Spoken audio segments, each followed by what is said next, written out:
ಯಾಕಂದ್ರೆ ಮುಂದೆ ಉನ್ನತ ತನಿಖೆಗಳನ್ನ ಮಾಡಬೇಕಾದ್ರೆ ಸಿಒಡಿ ಸಿಬಿಐಗೆ ಅದನ್ನು ಒಪ್ಪಿಸಬೇಕಾದ್ರೆ ಮತ್ತೆ ಮರಣೋತ್ತರ ಪರೀಕ್ಷೆ ಮಾಡಬೇಕಾದ್ರೆ ಆ ಹೆಣದ ಅವಶ್ಯಕತೆ ತುಂಬಾ ಇರ್ತದೆ.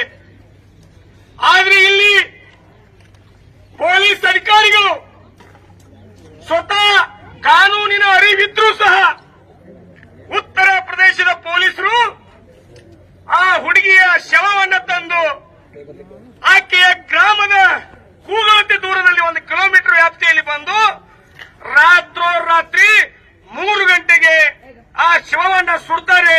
ಮನೆಯವರಿಗೆ ಯಾವುದೇ ರೀತಿಯಾಗಿರ್ತಕ್ಕಂಥ ಮಾಹಿತಿ ಕೊಡೋದಿಲ್ಲ.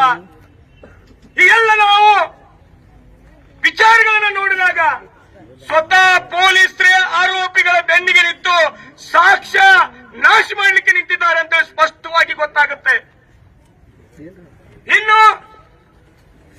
ಇನ್ನೂ ಕೂಡ ಮರಣೋತ್ತರ ಪರೀಕ್ಷೆಯೇ ಹೊರಗೆ ಬಂದಿಲ್ಲ.